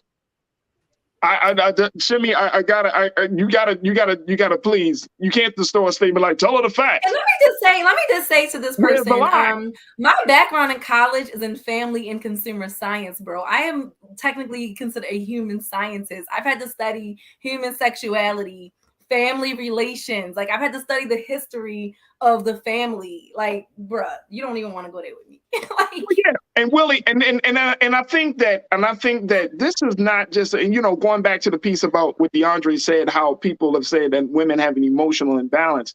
People today are not making good decisions. This is beyond. This is not just women. This is men. People today was Trump an emotionally sound president? Hell no. Hell no. He was very emotionally imbalanced. He is very emotionally imbalanced. Kanye, emotionally imbalanced. We can go down the list, but we don't have to go down the list. Let me just share with you what more folks say. My guy, Willie Frazier, you checked it and said, I mean, not all the time. I know women that will make a decision based on emotions that mess them up in the long run. It does happen to men. It does happen to men, though. I think it's a human thing. I know it's a human thing, Willie. It's a human thing. It's funny, because I was on the phone with my cousin yesterday, right? And we're both two women, but we were just talking about, she was talking about like my reaction to like when she has told me certain things over the years or expressed her emotions. I'm gonna just put us out there. She's a Pisces. I'm a Virgo. She's extremely, extremely emotional. She takes things extremely, extremely personal. I am a Virgo. I am not an emotional person. Like, by nature, like I'm an extremely logical, scientific, does the puzzle piece fit? That doesn't say I lack emotional empathy, but I'm a very logical person. And so it's just interesting to hear men talk like that, when even within my own relationships with other women, they're like, Nira, you could be a little, stoic sometimes. You could afford to be a little bit more emotional. So it's just like, what are you talking about, bro? Like, that's just not true. Even in our relationship, I think you've always been the more emotional one than me.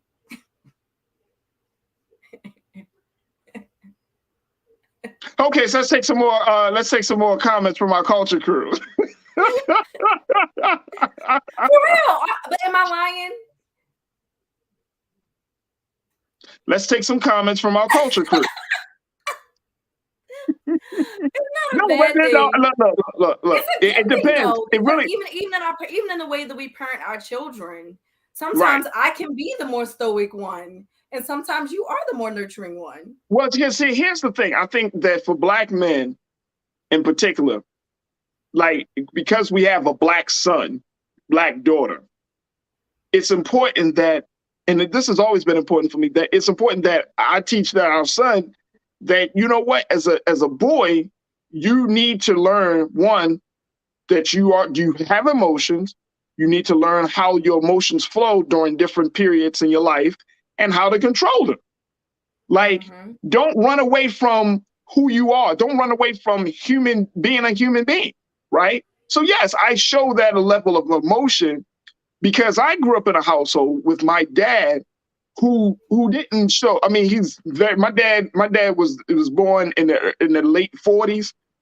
God be with him. He's 75 years old. So he's old school. Y'all know old school. Old school. He didn't come up with when I tell you my dad didn't come up with a silver spoon in his mouth, my dad came from the bottom, right? He didn't have his father in his life. He was raised by his aunt. So he had to learn the street life. He had to go and learn about being a man. It wasn't until he joined the Nation of Islam he started understanding the role of what a man is, what a man is supposed to do for his family, for his community, for himself, and for God. So when you're talking about things, this is why it's important to even have these conversations, because, and I think there needs to be a bigger conversation about just manhood and womanhood in this day and time, because we have gotten so far all over the place. And I think a lot of these Black men, I think a lot of us, if it depends on what era you grew up in, that you have a more healthy relationship of women versus like the young brothers. Like if you're 25, you might be 23 years old, depending on who's around you, because the culture right now is showing you that you could be this crazy ass dude that you want women to serve you, I mean, just some of the things that I see and hear about that of what it means to be a man. I'm like, what? And so I want to counteract that, especially with our son. I want to counteract that. I don't want a son that thinking, Dad, I'm hard and I don't want to, cry, and Dad, I'm a these chicks out here. Yeah, bro, you got a mother, you got a sister, and you got a father who will whip your ass if you put your hands on a woman. If you know what I'm saying? Like if you, I mean, so it's so much, and I think that it speaks volumes. So yeah, if you grew up in a household where emotions was not a value, showing your emotions is not a value, and then you get into a relationship with a real woman, and that can affect you. That could become a very that could become like a real barrier for you to be progressive, for you to be successful in a relationship. Yeah. And I think as men, we got to make the conscious decision, the intentional decision that, you know what, I'm going to take the good parts of who the men are from that were around me, but then I'm going to choose to be different. I'm going to choose to show my heart. I'm going to choose to show myself. I'm going to choose to be vulnerable because I want to break the cycle. Yeah, and I think the big point that you're kind of making is that the issue in general is that our emotional IQ is low. The fact that we're even having conversations where we're like, oh, well, women are more emotional, that goes to show already that your emotional IQ is very low, because you don't even understand emotions and how they work. You don't understand the interconnectedness of how the brain works in relation to your emotions.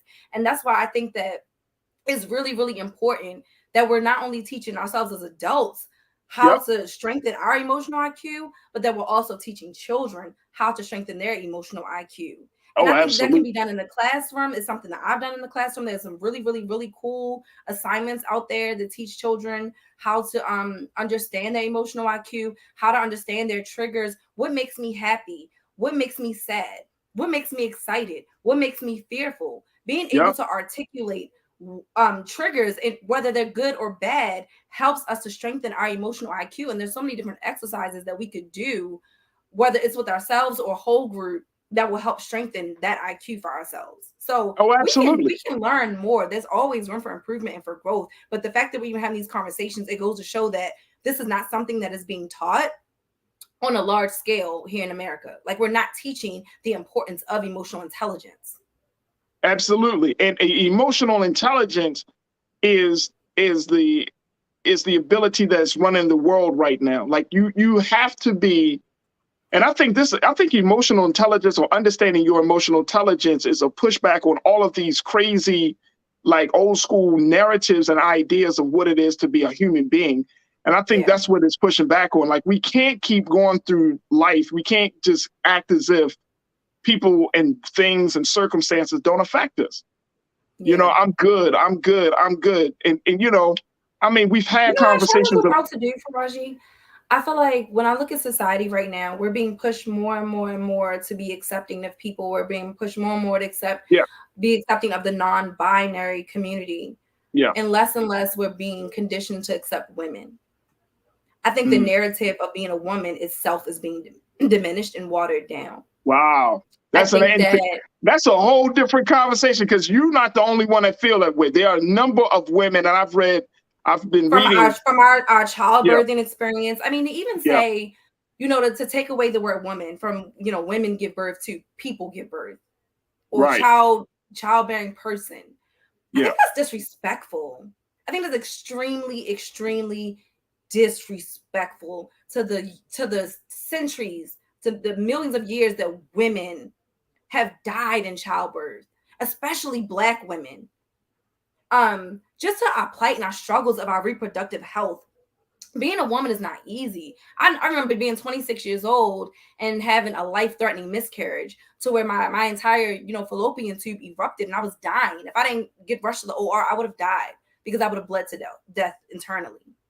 And just thinking about all the different emotional things that I had to go through just in that one experience of losing a child, of losing my fallopian tube, of being near death, the pain of recovery, the pain of surgery, just so many different things, the fear of not being able to get pregnant again, of just having all these different health issues, having a cyst that erupted on my ovary, just different things that women go through on a daily basis, whether it's with our bodies or with our mental health. And it's just like, that's just being diminished. And that bothers me.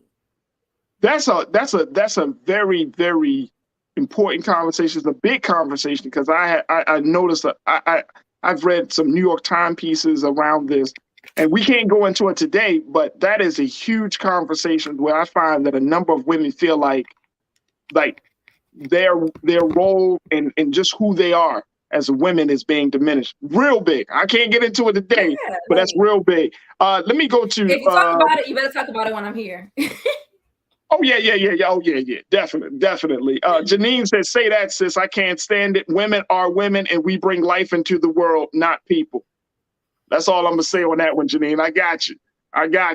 Janae, you checked in and said, this is why Reverend Al was provoking men to shut down this narrative. This is not the election to lose. And Stacey and DeGier need to win. Look, at the end of the day, we can't allow this these old school, thinking processes to serve as a way to keep us from the bigger picture. Stacey Abrams is a sister that has shown time and time again, and she loves black men. Yeah. You know what I'm saying? Which is why it's kind of weird that some black men are like, well, why should we even vote for her? Like, she loves black men. She wants to create opportunities for black men. Black men stand with her. I stand with the sister. I don't even live in Georgia, right? Like, go and vote for the sister. Go and vote for the sister. It's sad. It's even in questioning whether or not she's worthy of the position, because they're not even asking that question. They're like, oh, she's not worthy. They're like, do we want another woman? That question, men who are asking that question, that's an emotional ass question. Just want to put that out there. You're asking, should we put another black woman? Like, you sound like and to add to that, to add to that, to say, well, we already got women in power. You name 4. You sound like a bitch. Just stop. If you want more men in power, get the education, get the experience, put in the work, run against her. And Stop running your mouth on the sidelines with your small resume and run against her. Oh, no doubt. Because if you are a real contender for what she brings to the table, then your ass can run against her. If you're not a strong enough contender to run against her, zip your goddamn lips and support her. That's all I'm gonna have to say. That's all we will say. All right, folks, look, we're going to take a quick pause. When we come back, let's talk a little bit about the culture of bling and violence in the hip hop world as PNB Rock's girlfriend finally speaks out after the unfortunate killing of her boyfriend in broad daylight in South LA's Roscoe's Chicken and Waffles. And what does this mean for the culture? We'll have that conversation. And I'm going to give you another update about our sister, Brittany Griner. So stay with us. It's The Culture here on the Black Star Network.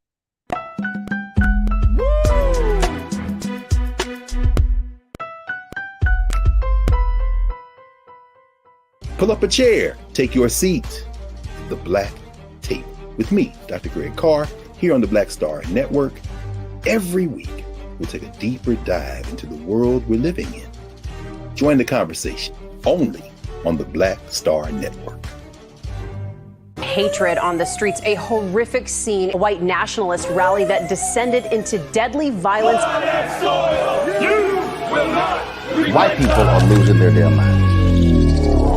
As an angry pro-Trump mob storms the U.S. Capitol, we've seen Sharpton. We're about to see the rise of what I call white minority resistance. We have seen white folks in this country who simply cannot tolerate black folks voting. I think what we're seeing is the inevitable result of violent denial. This is part of American history. Every time that people of color have made progress, whether real or symbolic, there has been what Carol Anderson at Emory University calls white rage as a backlash. This is the rise of the Proud Boys and the Boogaloo Boys. America, there's going to be more of this. Here's all the Proud Boys, guys. This country is getting increasingly racist in its behaviors and its attitudes because of the fear of white people. The fear that they're taking our jobs, they're taking our resources, they're taking our women. This is white fear.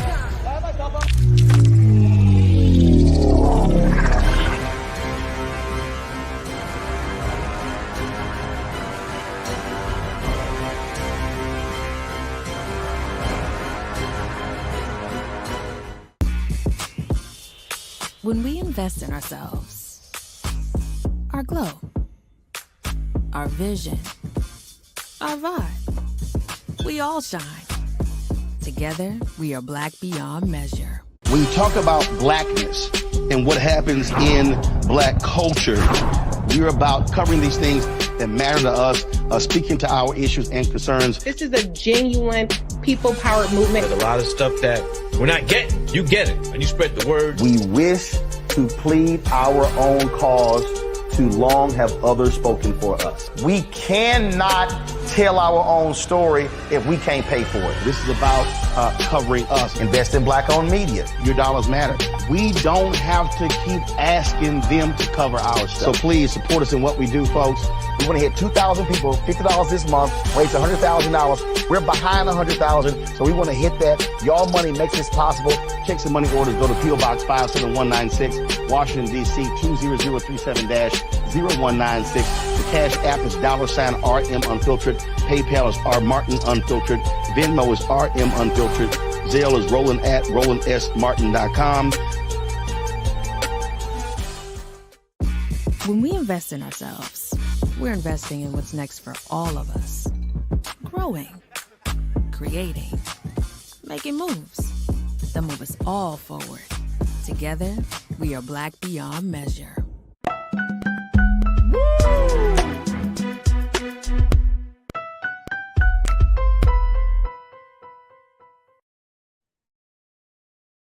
There we go. All right, folks. Thank you so much for tuning back into the culture here on the Black Star Network. All right, for our final conversation, I wanted to have an update discussion about what we saw with the tragedy and the killing of hip hop artist PNB Rock, who was shot and killed while dining with his girlfriend in the South LA Roscoe's Chicken and Waffles just a few weeks ago.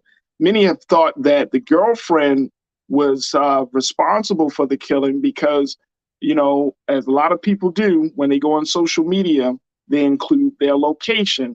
And as a result of that, that may have alerted the assailants to where PNB and his girlfriend were and caused them, PNB Rock, to lose his life. Well, that doesn't seem to be the case now. Folks were really taking his girlfriend through the kind of dragging her a little bit about it. But now new details reveal that that wasn't the situation. Now, here's what happened. She has simply, just put out an Instagram post to show her appreciation for the Philadelphia rapper.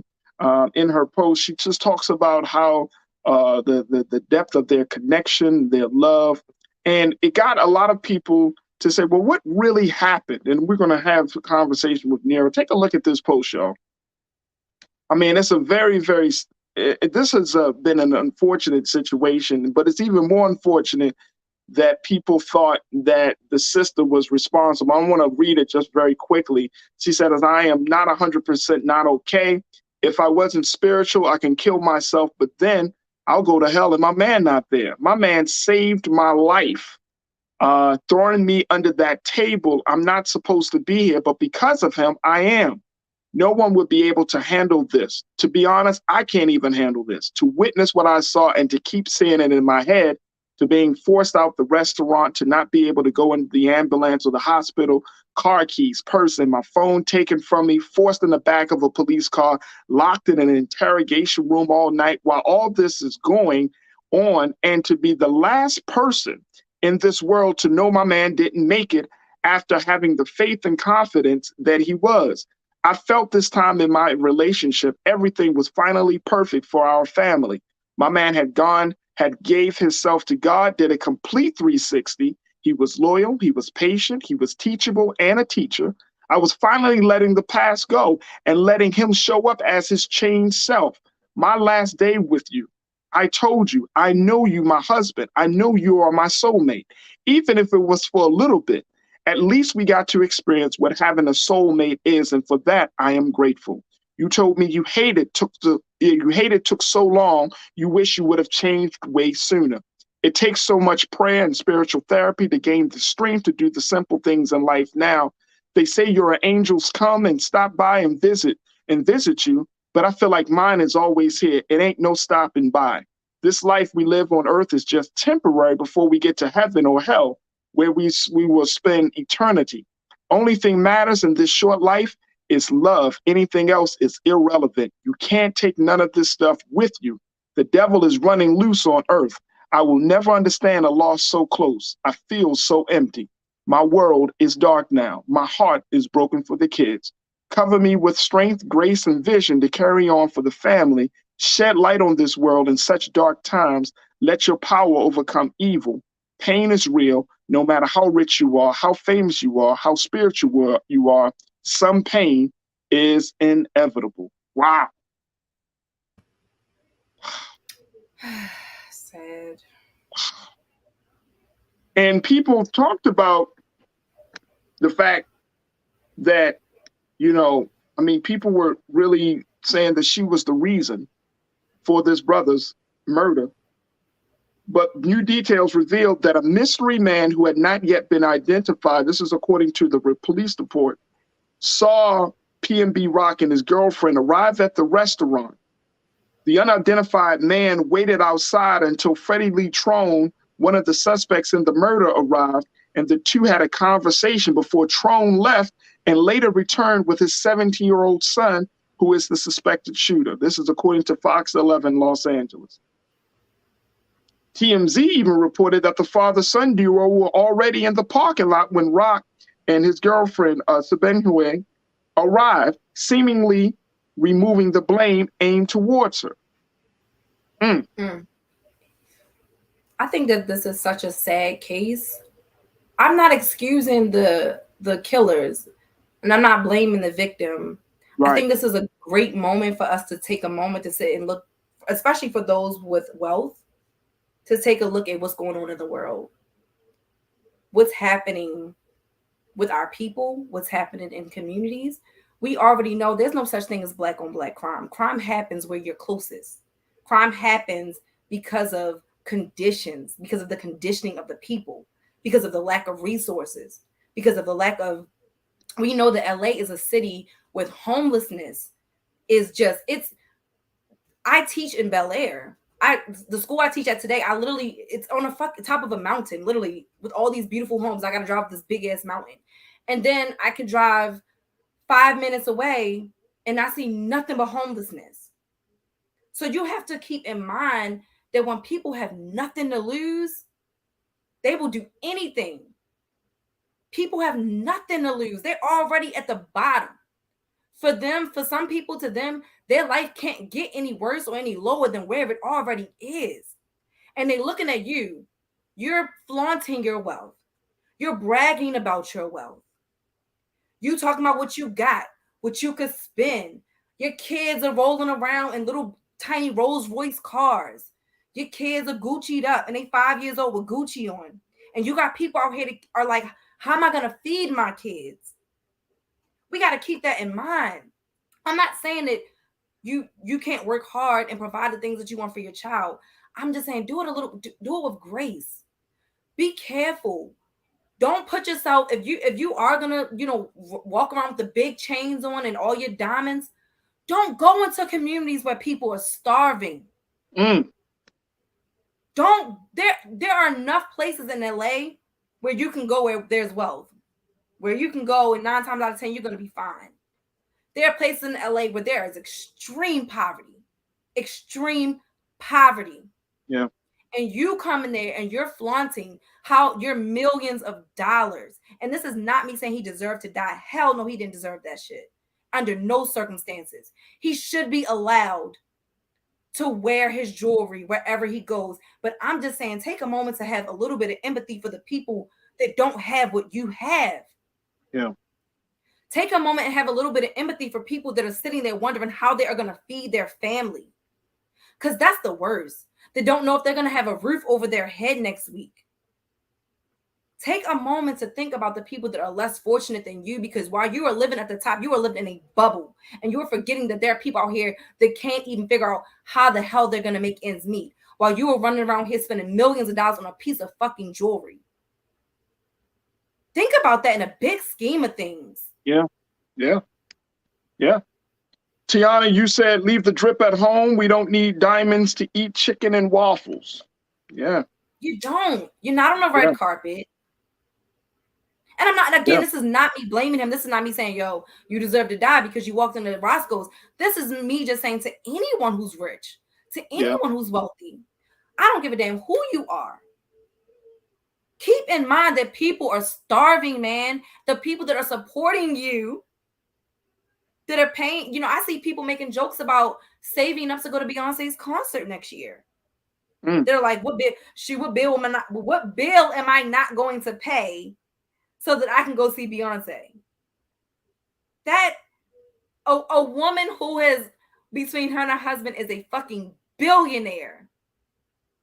She's a billionaire with her husband, and you are breaking your back trying to figure out how you're going to go pay to go see her.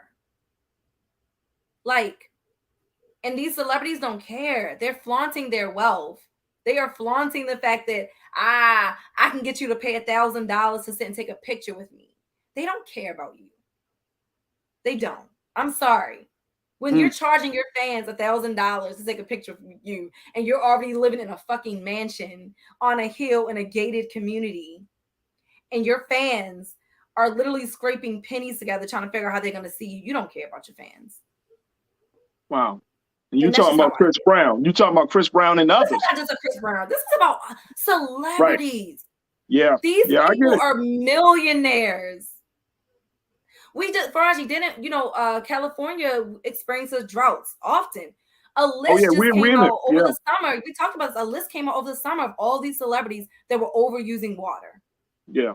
Yeah. Whose waters were being cut because of their overusage, because they think that they're exempt from the same things that other people, the same exact boundaries or laws that other people have to follow. They think because of their power, their money, their wealth, that they are exempt. That's white, black, whatever, Latino, whatever. You know what I mean? You think that your money excuses you from the plight of the everyday people when you are outnumbered. Your privilege is outnumbered by people who have less than, by people who don't know how they're going to survive. Yeah. So Great point. Let me just take a couple of quotes. Couple of comments as we have this conversation briefly. And folks, I feel like this conversation needs to be had, you know, more often, because people are checking in and say they appreciate you for making that known, for saying what you just said, because it puts things into its proper context. Because we often talk about celebrity culture. We love celebrity culture, right? And as much as many of us might say, no, I don't do it. We do break our necks to support our favorite celebrity in some way, shape, or form. But then at the same time, when you sit back and reflect on what is happening, what is the foundation of our relationships or of our love, quote unquote, for celebrities, you know what I mean? What does that mean? You know, that we do spend what we don't have from this situation. Very quickly, as we kind of wrap up this part of this discussion, and folks, this is a big one. Miss P said we need to get it together and come together for real. Yeah. Definitely. Yeah. LJ007, people should be leery about posting their real-time locations. Heck, I turn off my location when I'm moving because I prefer to move in silence. Okay. Yeah. I hear you. I know for me, I like, if I post like my location, I wait until like I've already left, because a lot of times people might be like, oh, where, like if I go hiking somewhere, I've had people like, oh, what trail is that?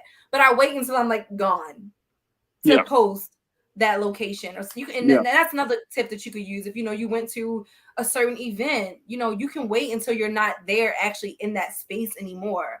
I often do that. Like when we go out to eat, I'll post pictures of our food, but I often wait until we're like no longer at the restaurant. I'm fat and lazy in bed, letting it digest. So right. some tips for Hotep safety. Pan Africa, you said we have been well programmed to devalue our own lives in the settler colony. We must have a spiritual reawakening to bring our people out of the darkness. And people are suffering, bro. Right. People are suffering. We talked about this. We went to the market the other day, and like everybody kid drinks juice boxes. You pack your lunch, you got a snack at school, you got to get them juice boxes. The juice boxes is like $2 more a box. Right. And you're like, $2, that ain't nothing. But when you start adding on every grocery, all the things that you have to buy you know what I'm saying? Like everything costs so much more. Yep. My cell phone bill was $300 something a month. It's expensive. It's crazy. People are struggling, it's crazy. Man. And your money is not catching up to the bills. No, and that's the other part about it that if I gotta get to work. Right. So it's absolutely crazy on this. And very quickly, Ice-T put something out there very quickly. He said, LA is a dangerous place. When PNB Rock was shot and killed, he tweeted, LA is a dangerous place now. Doesn't matter if you are a celebrity or not. He said, if you notice, LA rappers don't wear a lot of jewelry. Me, Snoop, Cube, Dre, Game, Kendrick, the list goes on. It's not because we're broke. LA is just a dangerous place, rapper or not. Why test the streets? J. Cole, Jay-Z, so many of them. Our favorite rappers do not walk around with those big chains on. I'm starting to see football players on the football field with big chains on, literally while they're playing football. Which is madness. It's getting out of hand. It's getting out of hand. Yeah. So it's definitely getting out of hand. But, our hearts and prayers and condolences go to PNB Rock's family. And I'm so glad that his girlfriend was able to put out this message. And it's sad that she had to go through all of that when she was the victim. Yeah. She was the victim. She watched her boyfriend, her soulmate, getting shot in the chest in front of her eyes. And she was told she was responsible for the shooting and killing. That's a sad situation. So our hearts and prayers go out to the family. Nira, thank you so much. I truly appreciate you. Thank you for being so good for the culture. Queen Talks with Nira is streaming right now. Make sure y'all check her out on all streaming platforms. Season 3 is in full effect. Her and I had a chance to chop it up talking about Black culture. We did our live, but check out the podcast. New episode is dropping this Saturday at 12:00 p.m. So make sure y'all do your due diligence and check her out. Queen's Talk with Nira right there. And follow her on Instagram, Queen Talks with Nira, and make sure y'all stay posted about what's going on and what's happening with the Queen. Nira, thank you so much for being so good for the culture. Truly appreciate you. All right, folks. That's going to do it for us, but I thank each and every one of you for being a part of the conversation. I'm going to bring you up to speed on some other things. On Monday, we didn't have enough time today, but I'll bring you up to speed on some things relating to Brittany Griner on Monday. So make sure y'all tune in for that. Make sure y'all stay tuned at 6 o'clock Eastern Standard Time. Roland Martin Unfiltered RMU is coming up at you. And as always, we want you to continue to support the great work that we're doing here at Black Star Network. You can go to our website at blackstarnetwork.com. Support us financially. Support us by sharing the content. And just continue to support us. Follow us on all social media platforms, and we will certainly follow back and support me. Definitely connect with me. I want to build with y'all. I want to continue to build this great community we call the Culture Crew. So hit me up on my personal Instagram with the Real Faraji. You can also find me on Twitter at Faraji and Facebook Faraji Muhammad. I'd love to hear from you, but I appreciate each and every one of you that continue to tune in at each and every day. And I thank you for your support and always putting it out there that the culture is relevant conversation that we need to have. I truly, truly appreciate that. As always, never be afraid to challenge what's wrong. Stand for what's right while being yourself in the process. God willing, we'll talk on Monday for another exciting edition of The Culture right here on the Black Star Network. Folks, I might be out there, taste the soul this weekend. Might be out there to enjoy the great people of Inglewood. So I just can't wait to be in the streets talking to my people and hearing and seeing what's going on in the streets of LA. So thank y'all so much for tuning in. God willing, we'll see each other on Monday. Have a great weekend and peace.